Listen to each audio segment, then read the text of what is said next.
بسم اللہ الرحمن الرحیم۔ حضرات محترم،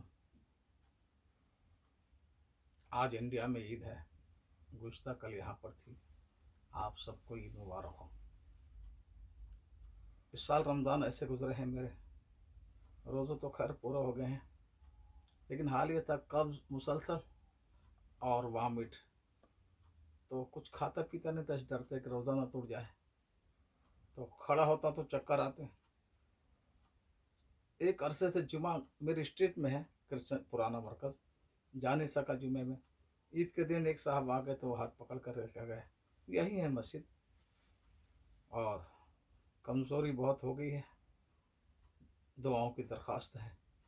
طبیعت اس قابل نہیں تھی، لیکن متعدد دنیا بھر سے فون آئے ہیں، کتنا بڑا مسئلہ چل رہا ہے امت کا، بیت المقدس کا، اور آپ اس پر نہیں بولیں گے۔ تو میں ہمت کر کے ابھی مفتی صاحب آئے، مفتی عمر، میں بیٹھ گیا ہوں۔ واقعی کہ ہر صاحب ایمان پریشان ہے، ہر ایمان والے کے نیند اڑی ہوئی ہے اور تشویش کا وہ شکار ہے۔ یہ جو کچھ ہو رہا ہے بیت المقدس میں، حقیقت یہ ہے کہ یہ ہماری شامت اعمال کا نتیجہ ہے، لیکن ایک ایمان والے کو ہر جگہ سے سبق سیکھنا چاہیے۔ اب حماس جو ہے،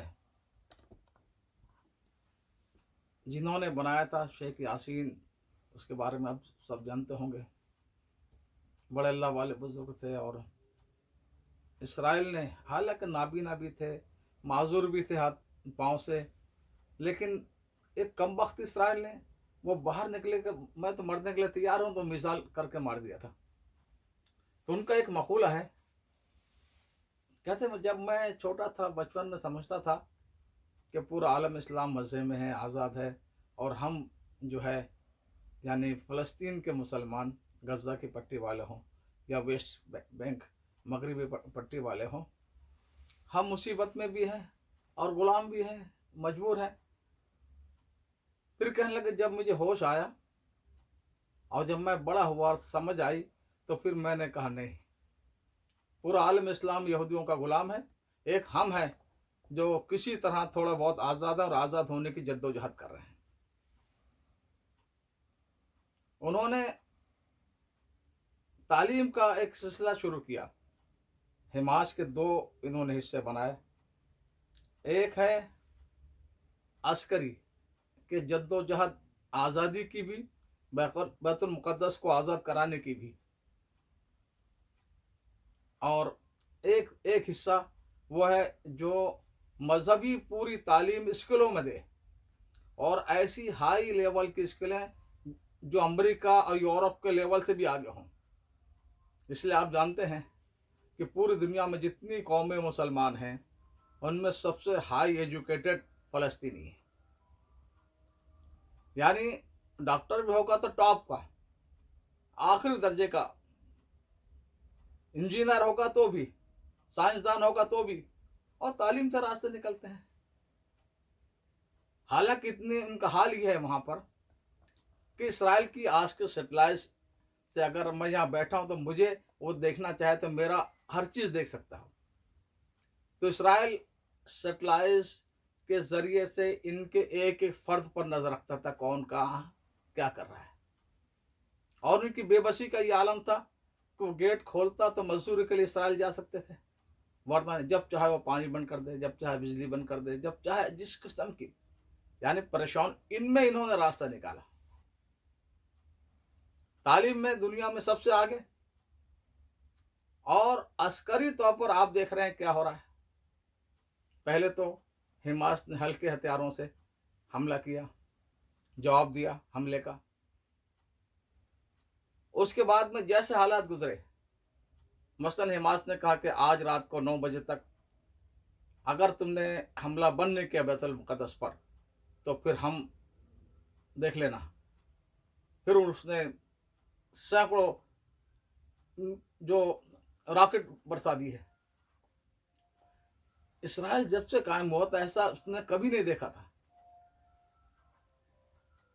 اور ایک فرق ہے، وہ یہ کہ اسرائیل جہاں بمباری کرتا ہے راکٹ برساتا ہے، میزائل برساتا ہے گھنی آبادی پر کہ 10-12 منزلیں عمارت گرے گی، سینکڑوں معصوم بچے، عورتیں، بوڑھے، یہ سب یعنی دہشت مٹانے. اور آج تک ابھی تک حماس نے جتنے بھی بمباری، جتنے بھی اپنا وہ راکٹ داغے، اور اب تو الحمدللہ ڈرون بھی ان کے پاس آ گئے ہیں، اور وہ بھی دیکھ رہے ہیں اسرائیل کو پوری طرح پر. اور البدر جو ایران کا میزائل ہے وہ بھی ان کے پاس آ گئے ہیں. تو حماس نے جہاں مارے ان کے فوجی ٹھکانے، ان کے عسکری جو اڈے ہیں، ان کا جو آئل ڈپو ہے، پیٹرول اور گیس کا جو بھنڈار، جو خزانہ جہاں پر ہے، اور جو ان کا ایئرپورٹ ہے، اور جو ان کا نیوکلیئر جو بنا رہے ہیں ایسی جگہوں پر. بہرحال اب یہ صورتحال یہ ہے کہ روزانہ فضا جو ہے حماس اور فلسطینیوں کے حق میں ہوتی جا رہی ہے،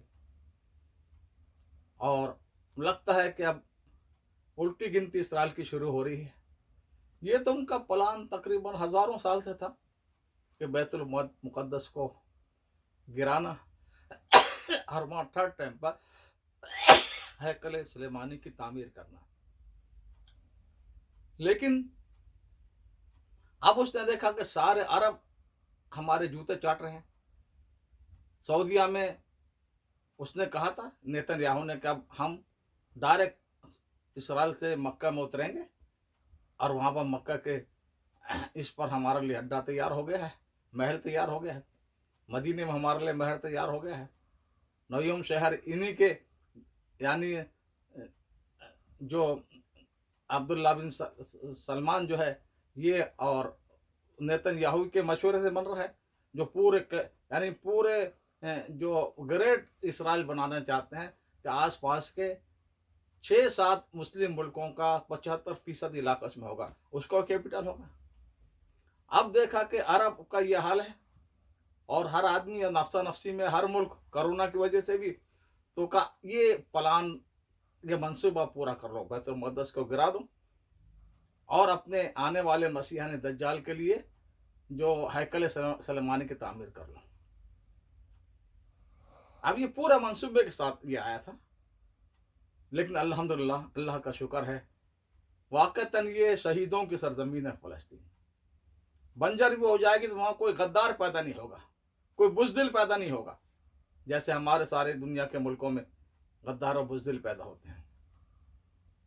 تو میں عرض کر رہا تھا ہمارے مذہبی طبقے کو اس سے بہت کچھ سیکھنا چاہیے کہ ان حالات میں بھی اتنی عسکری قوت کیسے حاصل کر لی کہ دنیا کا سب سے سپر پاور یعنی امریکہ کا بھی سے بھی زیادہ گزشتہ چند سالوں میں دنیا کے 85% ڈرون اسرائیل بیچ رہا تھا، اور دنیا کے اعلیٰ ترین گزشتہ سال بھی 7-8 ارب ڈالر کے ہتھیار اس نے بیچے. تو اس کے ساتھ نہیں تھے. اور آپ نے دیکھا ہوگا فلسطینی بچوں کو، ایک 2.5 سال کا بچہ بھی ہاتھ میں پتھر لے کر کھڑا ہے، نماز میں ہاتھ میں پتھر لے کر نماز پڑھ رہے ہیں. یعنی اس حالت میں جب عید کا دن آیا تو اسرائیل کی بمباری ہو رہی تھی، راکٹ برس رہے تھے مظلوم عوام پر، لیکن عید کے موقع پر تکبیر تشریق بلند کرتے ہوئے لاکھوں آدمی جا رہے تھے بیت المقدس. کچھ بھی ان کے ساتھ ہو سکتا تھا، اور جس طرح درندگی کی ہے سب نے دیکھا ہے، جس نے اسرائیل کو ذلیل کر دیا پوری دنیا میں. میں آپ کو یہاں کے حالات بتاؤں، یعنی صرف برطانیہ نہیں، یورپ اور امریکہ پورے مغرب کی حالت بتاؤں کہ اس وقت میں یہاں کا میڈیا، صرف میڈیا نہیں، صرف ممبران پارلیمنٹ یا سینٹ کے ممبر نہیں، بلکہ ہر آدمی اسرائیل پر تھو تھو کر رہا ہے. ہاں، جو انہوں نے تقریباً کئی 100 سال سے فری میسن کے ذریعے اور مختلف ذرائع سے جو سر اقتدار طبقہ جو ہے، جو طاقتور طبقہ ہے، جو فوجی جنرل ہے، جو بڑے بڑے ملٹی نیشنل کا، ان سب کو غلام بنا رکھا ہے، نکیل ناک میں ڈال رکھے غلام. جیسے امریکہ میں پینٹاگن ہو، یا CIA ہو، یا ملٹی نیشنل کمپنی ہو، یا حکومت کے اراکین ہو، یا حزب اختلاف کے، سب کی ناک میں نکیل ڈالی بے غلامی کی. لیکن عوام کو کوئی غلام نہیں بنا سکتا. تو اس وقت آپ دیکھ رہے ہیں، سن رہے ہیں کہ یہ سارے جو باضمیر لوگ ہیں، چاہے پارلیمنٹ میں ہو چاہے جہاں بھی ہو، کہہ رہے ہیں کہ اسرائیل نے درندگی کی حد کر دی ہے، خاص طور بچوں کے ساتھ جو بربریت کی ہے، بچوں کو زندہ دفن کیا ہے، بچوں کے ٹکڑے کیے ہیں، ہاں، اور جس طرح قتل عام کیا بچوں کا، اس پر پوری دنیا الحمدللہ اللہ کا شکر ہے۔ تو میں عرض کر رہا تھا کہ ہمیں ایک تو یہ ہمارا خطہ بر صغیر، واقعی یہ سب سے بڑی غلطی ہماری یہ تھی کہ ہم نے انگریز کے ساتھ انگریزی کی دشمنی کر لی اور علم کو، سائنس ٹیکنالوجی کو اپنا دشمن بنا لیا۔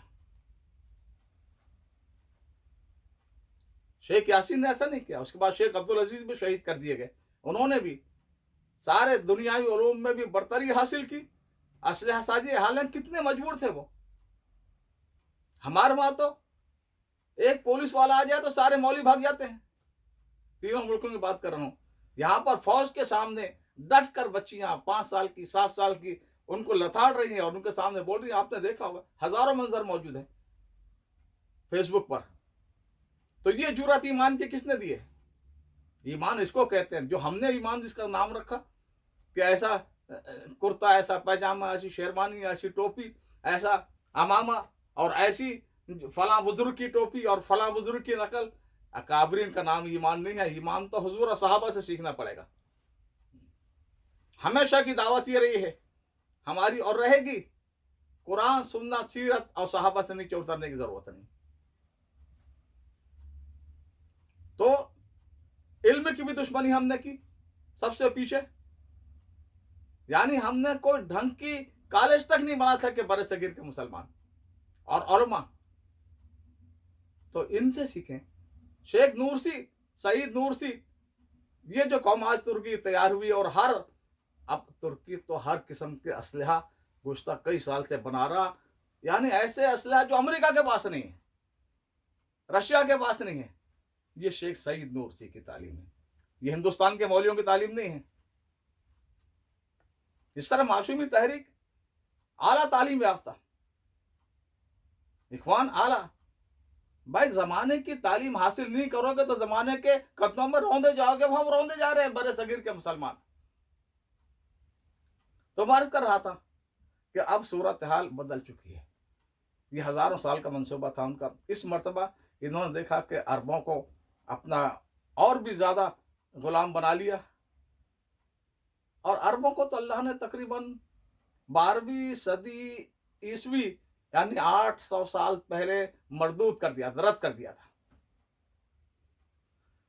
وَإِن تَتَوَلَّوْا، اگر تم اللہ کی اتنی بڑی نعمت قرآن کی تمہیں دیا، اسلام کی، اس سے منہ موڑا، یستبدل قوما غیرکم، تم کو ہٹا کر اوروں کو لے آئیں گے، اور تم جیسے احسان فراموش نہیں ہوں گے۔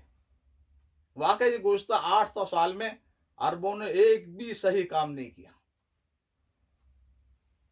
اللہ نے ہلاکو خان کے پوتے برکا خان کو، جسے اقبال نے کہا، ہائے آیا یورش تاتار کے افسانے سے، پاس معامل کے کعبے کو صنم خانے سے۔ تو پھر عربوں پر جو اللہ نے نوازا، عربوں پر اللہ نے سلجوق کے حکمران دیے جو تاتاری تھے، اور ہندوستان میں تیموری حکمران، اس سے پہلے بھی خاندان، یہ بھی سب تاتاری تھے جتنے آئے ہیں۔ ایران پر صفی تاتاری، ادھر وسط ایشیا اور یورپ پر عثمانی تاتاری۔ تو اس قوم کو اللہ نے نوازا جنہوں نے اسلام کے لیے اپنی گردن، اپنی جان و مال پیش کیا۔ عرب تو ملعون اور مردود ہو چکے تھے، اور واقعہ یہ ہے کہ اسرائیل تو اسی دن بن گیا تھا جس دن عربوں نے غداری کی تھی خلافت عثمانی سے۔ یہ جتنے عرب حکمران چھوٹے بڑے آپ کو نظر آ رہے ہیں، یہ ساروں غداروں کی اولاد ہے، جو برطانیہ کے سے ساز باز کر کے خلافت عثمانی کو توڑنے کے لیے غداری کی تھی انہوں نے، یہ سارے بشمول سعودی عرب کے۔ تو میں عرض کر رہا تھا کہ اللہ تعالیٰ کو کسی کی ضرورت نہیں، اللہ نے عربوں کو مردود کر دیا۔ 800 سال میں عرب ایک بھی صحیح قدم نہیں اٹھا سکے۔ اور اسرائیل، میں سمجھتا ہوں، میں سوچ رہا تھا کہ اگر اسرائیل یہ قدم بیت المقدس کو گرانا، اس پر ہیکل سلیمانی تعمیر کرنا اپنے آنے والے دجال کے لیے،